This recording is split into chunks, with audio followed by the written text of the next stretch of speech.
Yeah, so I'm University of Sussex, sustainability research program, which is in the business school. My research is less related to business, more towards social and environmental issues. Um, okay. So I've spent the last 3 years on a research fellowship, researching Hansalim. Um, so I spent some time learning Korean, and then also reading through literature and archive materials from Hansalim's history and interviewing people at all the different levels of the organization and in different parts of the country. Um, you can imagine that I have way too much data and not enough time to analyze everything. But this talk is kind of an overview of my impressions so far. And what I want to do with this is to put Hansalim's story into the context of the wider cooperative movement, um, and to show how Hansalim's approach can help us to rethink the cooperative identity as a transformative form of democratic action. So I'll start with an overview of some relevant history of the cooperative movement very briefly, um, and then move on with a very quick sort of description of how the life movement fits into that story, and then um, introduce some concepts from sort of emerging movement in cooperativism, which has been called new cooperativism, and then discuss some of the features of Hansalim and how they relate to those to the sort of key aspects of new cooperativism. So let's go straight on. Can everyone see the slides okay? Good.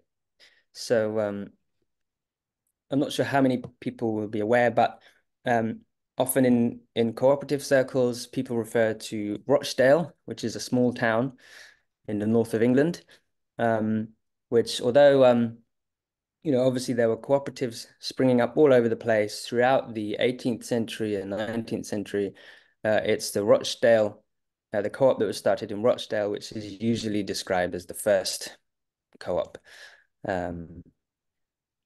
So in 1844, it was a group of weavers from Rochdale in England set up a small co-op store on Toad Lane. And so these people are now often referred to as the Rochdale Pioneers. And so it was their practical response to the misery inflicted on the poor by the Industrial Revolution, which became a touchstone for the rapidly growing cooperative movement, which was at that time a movement of working class people empowering themselves through cooperation and grassroots democracy.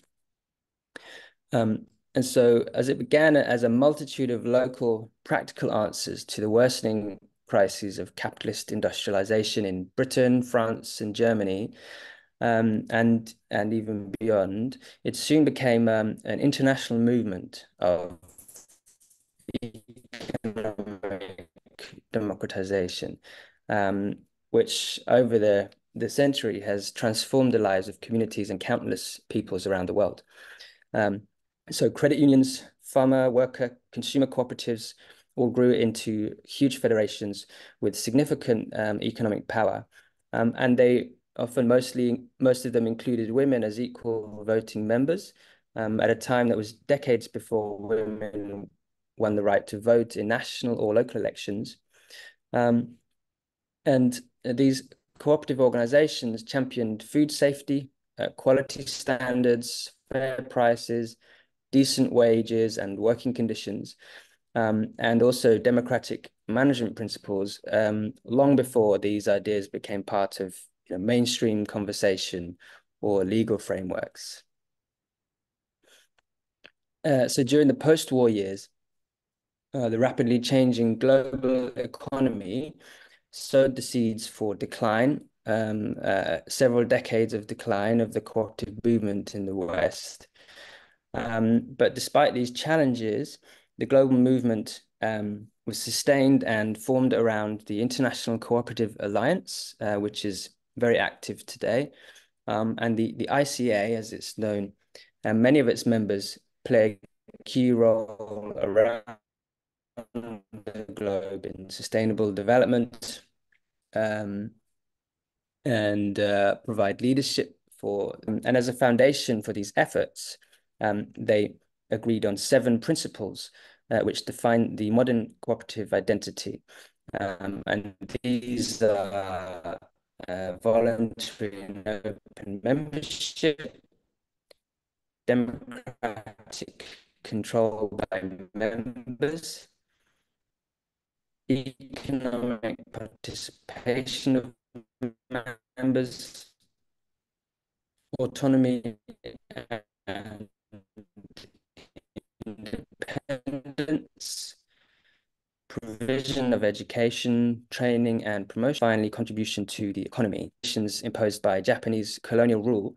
And so independence activists studied the principles and experiences of the Rochdale pioneers, also the Nordic farmers cooperatives and the folk high schools, and the German credit union movement.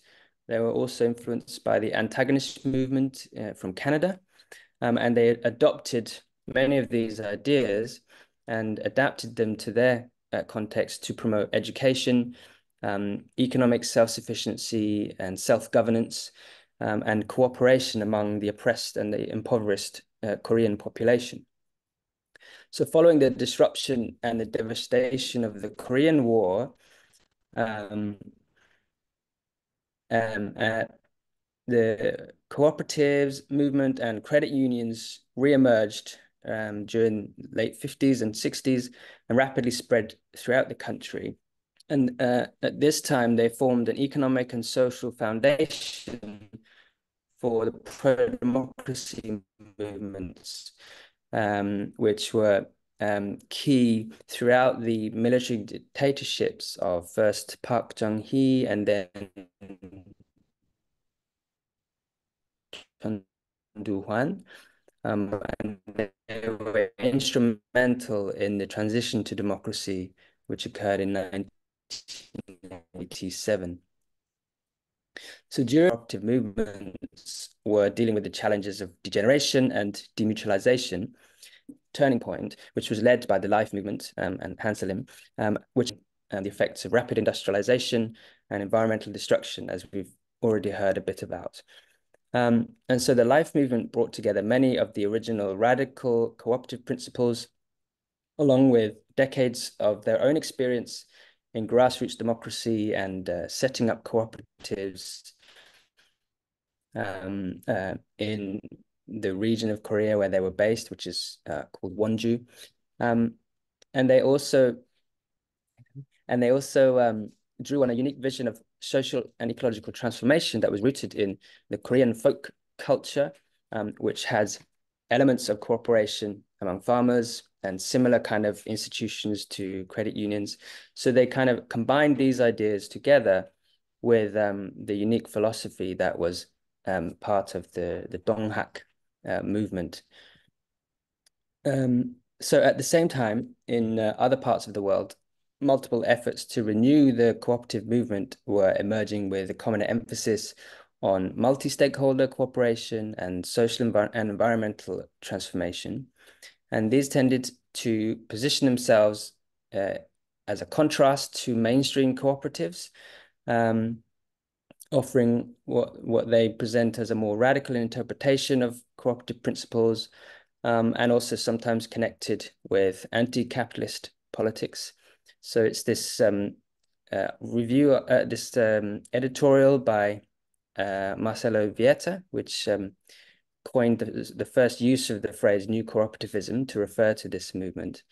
And it includes diverse examples from Europe, Canada, the USA, and South America. And these seem to share some similar features. So in a previous paper, I organized these shared features of new cooperatives into 4 dimensions, just organize these thoughts a bit. So I've given them the categories of purpose, ethic, political, economic orientation, and governance. So each dimension describes a particular aspiration that I think sets apart the so-called new cooperatives from other forms of economic organization. And so I've seen how Hansalim has developed independently along its own path, but it seems to reflect broadly similar aspirations in each of these four dimensions, but perhaps expresses them and implements them in slightly different ways. And as a 40-year-old national movement and a huge multi-stakeholder cooperative federation, I think there are some useful lessons to be learned from Hansalim's experience and how they relate to these dimensions of new cooperativism. So I'll outline each dimension and explain how I understand them based on my research with Hansalim, and then finish up with a little summary at the end. Okay, so the first of these, the purpose. So new cooperatives usually are defined by a purpose which goes beyond the conventional economic motivations for cooperation that underlie many of the contemporary cooperatives in agriculture, retailing, and banking, which tend to be more economically focused. So instead, they embrace a broader focus on social and environmental benefits as the primary goal. And they tend to be inclusive of a broad and diverse range of stakeholders and rooted in local community and anchored by collective ownership and an equitable distribution of benefits. And finally, an important point is that rather than operating exclusively for the benefit of their members, they adopt a specific orientation towards the common good as a core part of their activities. So in Hansalim, these values are enfolded in a cosmic vision that extends from personal to the societal and goes some way further than those mentioned in new cooperativism. So the purpose of the Hansalim movement, we've heard a little bit about it. And the way I think of it is that it begins at the level of the personal with a renewal of the mind of each individual that results in a deepening consciousness of what it means to be more or to become more fully human. And at the same time, that recognizes our power as individuals to initiate transformation, but also recognizes our mutual dependence on each other for carrying forward transformation in the context of a community. So I think Hansalim's model of multi-stakeholder cooperation, one of the first thing it does is cultivates this awakening through sharing personal stories, through the use of ritual, through mindfulness, and through education and community activities. So, for example, when consumer members visit farming communities, which is an activity, a frequent activity across Hansalim, what often happens is that after helping out on the farm a little bit, they will then have lunch together and share their personal stories of how they came to join Hansalim, what Hansalim means to them, and just sharing some of the difficulties and struggles in their lives. And so they're building a relationship and an awareness of one another and the different worlds in which each of us live.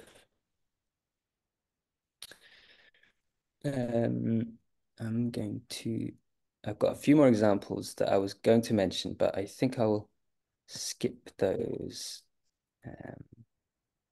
Yeah, so I suppose a couple to mention. In addition to that, there's a training institute which was set up by Hansalim to provide mindfulness programs and self-development for staff and for cooperative members. And they also have created a mobile app to train mindfulness techniques and that kind of thing.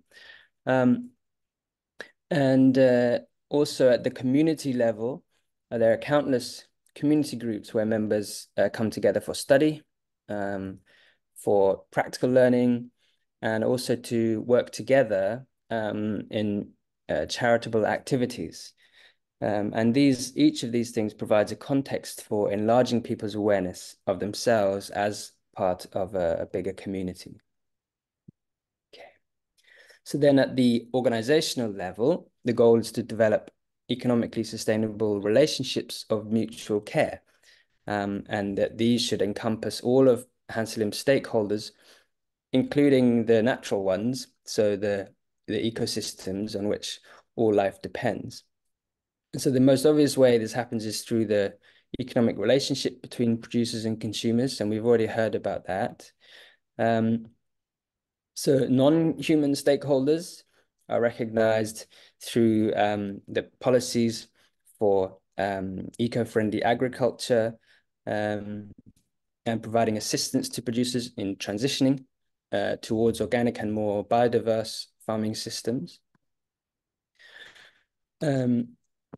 There are stabilization funds, so central funds that are contributed to equally by consumer and producer organizations, and these are used to compensate producers when they suffer losses due to extreme weather or disease. And so the Central Federation of Hansalim, which is formed, set up by the 30 life cooperatives and 15 producer federations across the country. This national federation acts as a support organization to the member cooperatives. And so that provides support through shared logistics, product development, marketing, managing purchasing, but also running the democratic structures for the national movement as well. Okay. And so the Federation also has created other support organizations, which include Solar Power Cooperative, Care Cooperatives, a charitable foundation, which supplies international relief aid, and a peer-to-peer funding platform. And the Federation also, and member cooperatives also collaborate with other cooperatives, many of which have spun off from Hansalim in the past. So there's, for example, worker cooperatives in logistics and distribution, which work with Hansalim in different areas of the business. And finally, the Federation has a relationship with a cooperative in the Philippines, which is a solidarity-based relationship. So they import Muscovado sugar from this cooperative in the Philippines, and they also support them in community development and developing their technology and capacity as well. Okay.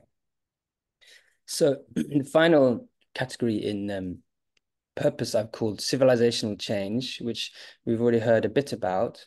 I wanted to read a quote to you from a document produced about the vision of Hansalim, the future vision of Hansalim, which was in 2017. And it goes like this. Hansalim started with a heart that resonated with people struggling to survive, rapidly declining agriculture and rural areas, nature groaning from environmental destruction and their pain. Hansalim dreamed of a peaceful world in which production and consumption, urban and rural areas, nature and civilization, rich and poor, myself and others, harmonize with each other and reach everyone without obstruction. So I think of Hansalim at the level of society or civilization as a peace movement. And so partly that is expressed through Hansalim's cultural engagement.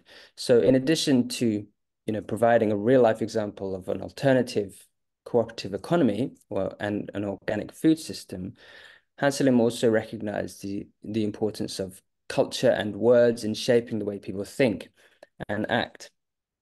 So you've seen some of the influence of that in Misang's presentation about the different words used for like products or goods and sales or supply. But Hansalim's also has a Food Life Education Institute, which trains educators to teach children, students, elderly and marginalized groups about nutrition, food preparation, sustainability and ecology.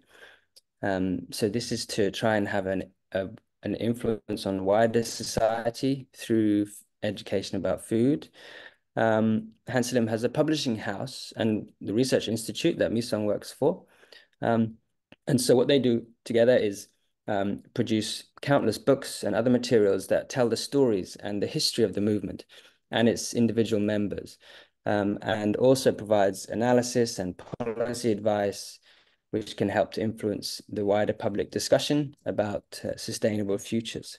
They hold conferences and forums. Festivals also play a big part in the sort of cultural influence of Hansalim. So this picture you can see here is of one of the big autumn festivals that I attended.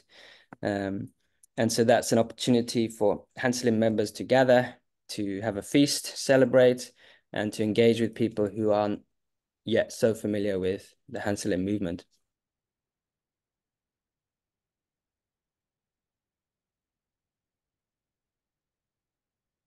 Against GMO, protesting for denuclearization, and these kind of issues. Okay, how are we doing for time? Okay. So I'll move straight on to the category of ethic, or the ethical dimension.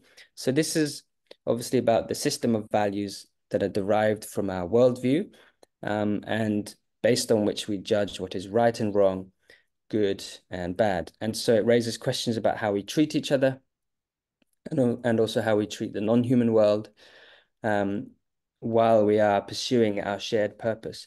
So new cooperativism tends to reject the utilitarian ethic, which instrumentalizes people, and instead aspires to an ethic of care.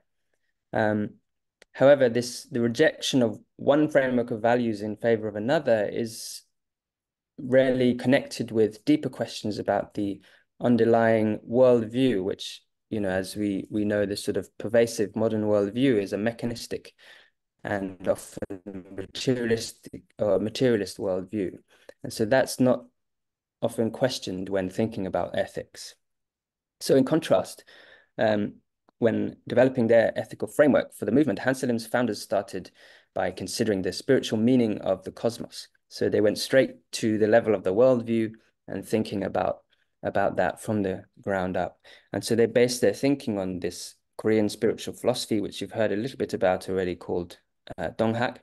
And that was founded by a Korean called Choi Jae-woo in 1860. So there he is. So the Hansalim Manifesto challenges this mechanistic worldview that lies behind industrial civilization, and then suggests an alternative that's based on the idea that spirit or divine life is within all things and unites them into a single evolving reality. So this idea comes from Donghak cosmology, which is itself draws on the cosmology of the Book of Changes, the I Ching, in which you find the concepts of yin and yang and Tao.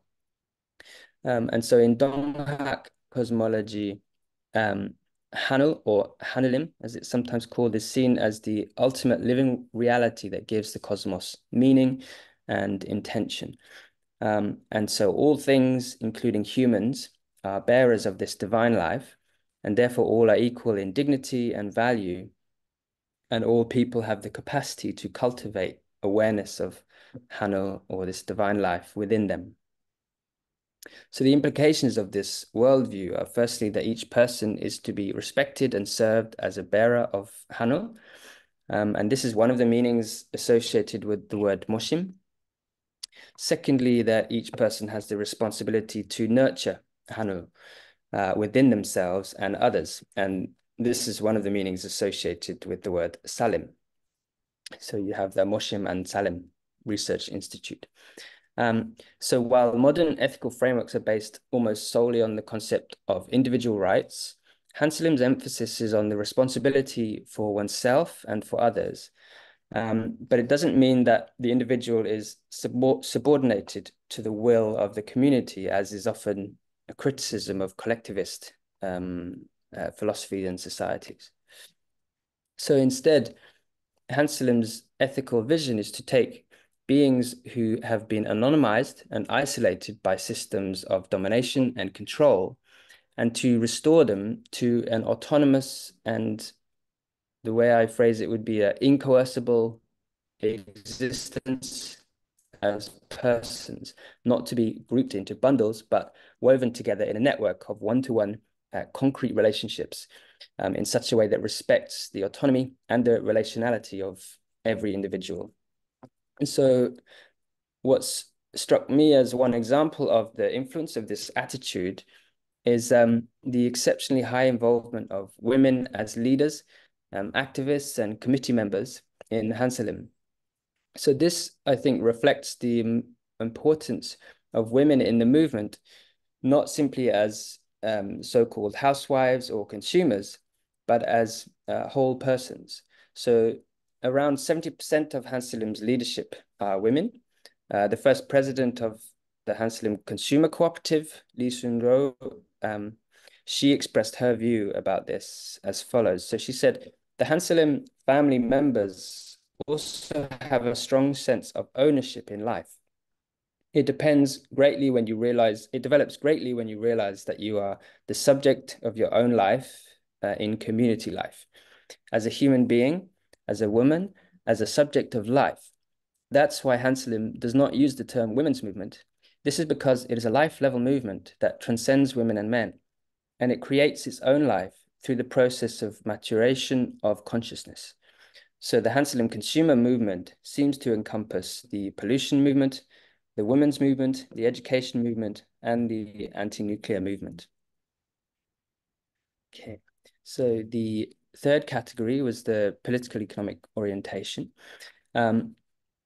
So based on this ethical position, new cooperativism implies a particular orientation towards the mainstream social and economic arrangements.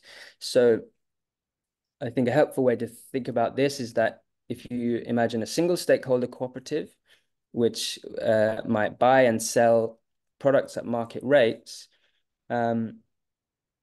what's happening there is that any inequalities embedded in the market are simply being reproduced.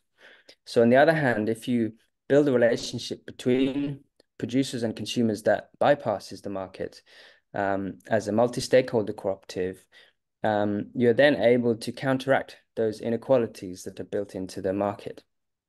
And so new cooperatives also inspire to this process to construct alternative economies, and also to a process of commoning, which means bringing those things necessary for human life and flourishing, such as food, energy, transport, housing, and healthcare, etc., into the hands of those who depend upon them to be managed by those people for the good of all.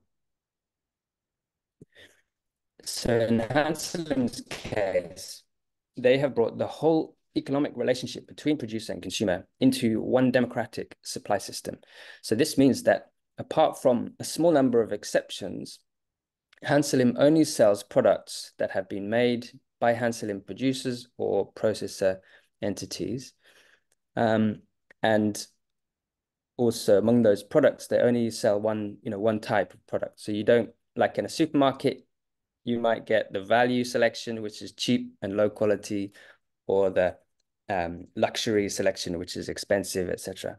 In Hansalim, it's just one type of each thing. And in a Hansalim store, you can buy almost everything you need for, for your household life. So food, raw and processed foods, soaps, tea, even some health foods, and household products, household items, all kinds of things. So they've effectively created a relatively comprehensive alternative economy. And the production side of things is also democratized through the formation of producer communities who cooperate together and manage their activities democratically. In addition, by avoiding synthetic external inputs and producing their own seed and growing their own animal feed and recycling, many of the producer communities depend on suppliers, markets in comparison to conventional farmers. And so finally, to provide stable and secure livelihoods for producers, Hansalim has effectively turned the market upside down or back to front, whichever way you look at it. So instead of to match fluctuating demand and then pushing the risk onto producers, they purchase mostly on cost. So this places the risk onto the Central Federation as an organization for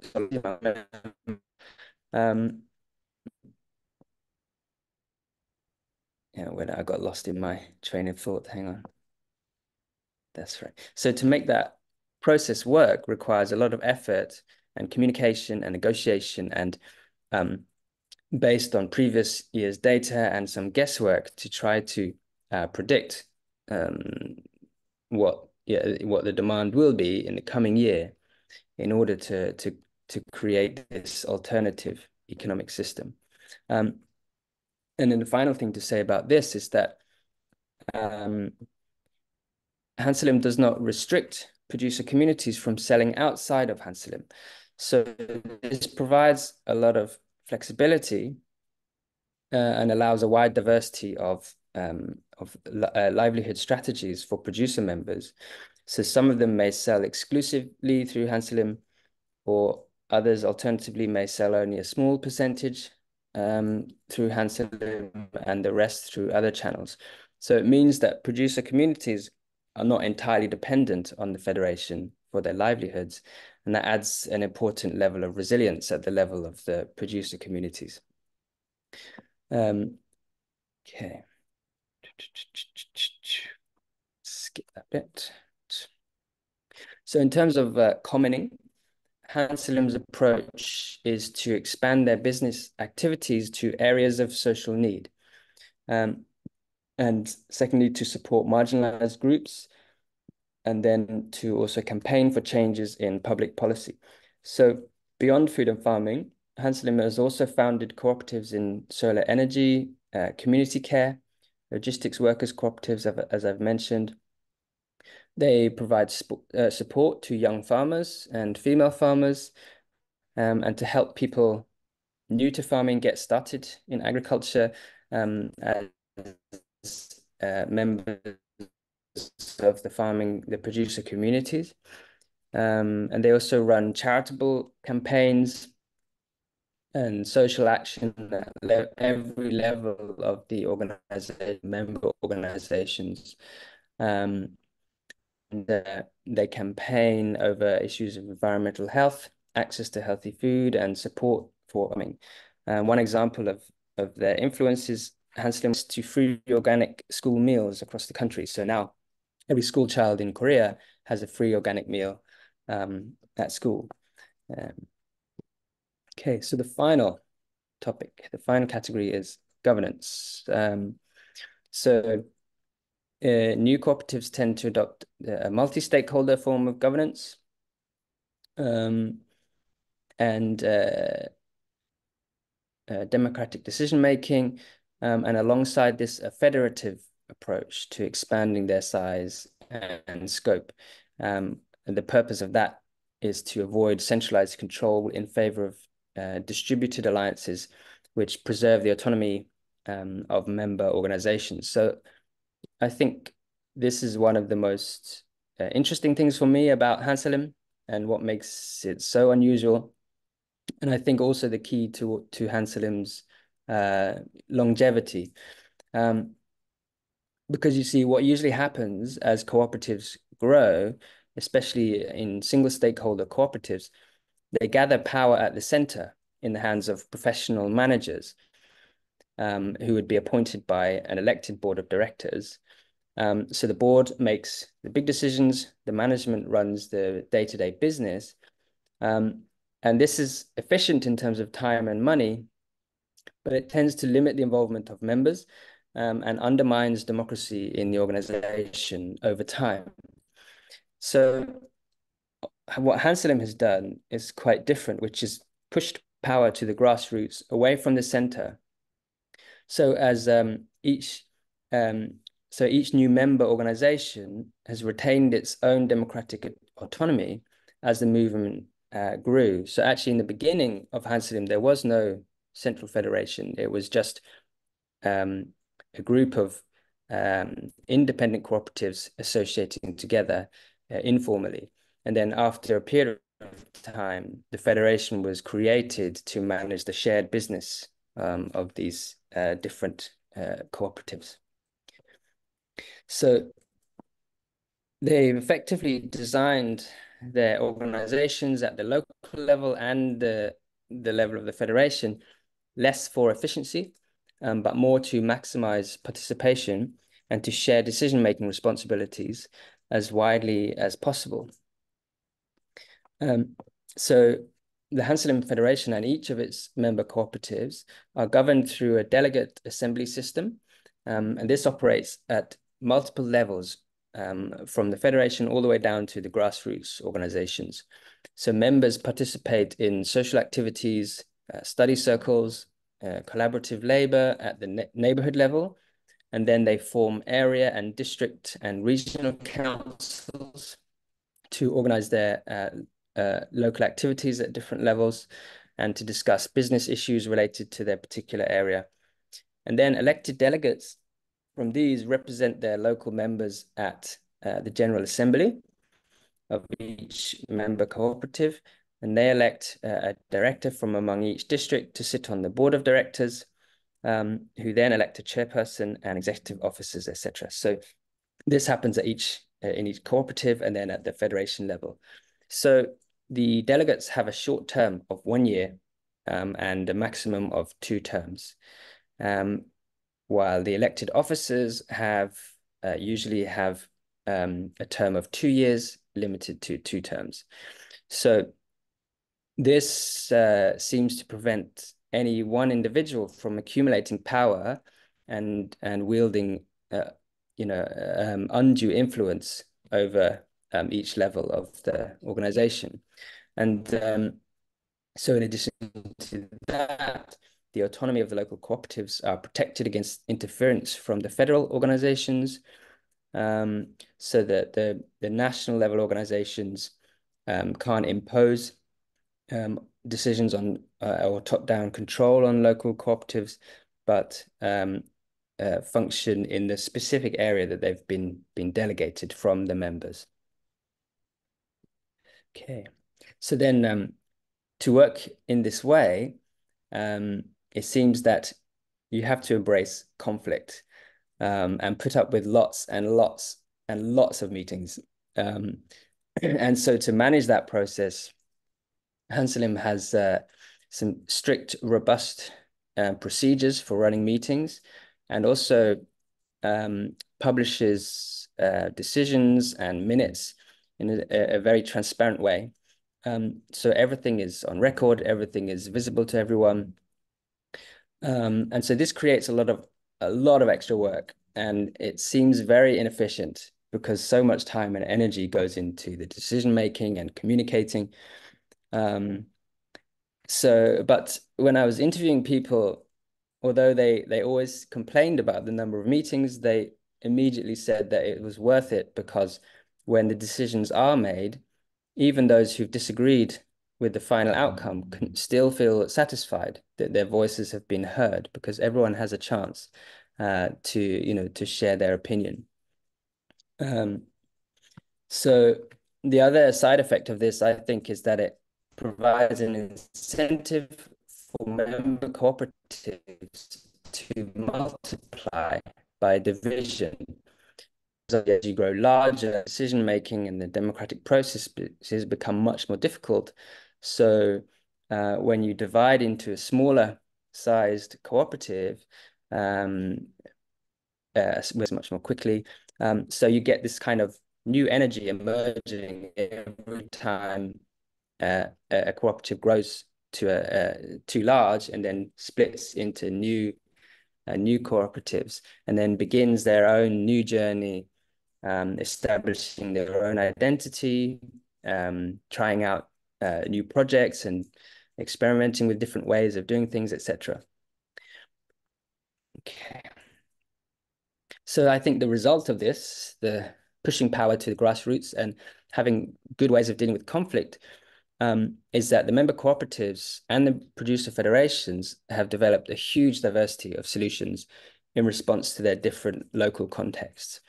So the national federation and support organizations can't dictate what the member co-ops do, as long as their actions are in line with the Articles of Association and their collectively agreed policies, for example, policies for agriculture, and also has permitted within the legal framework of cooperatives in Korea as well.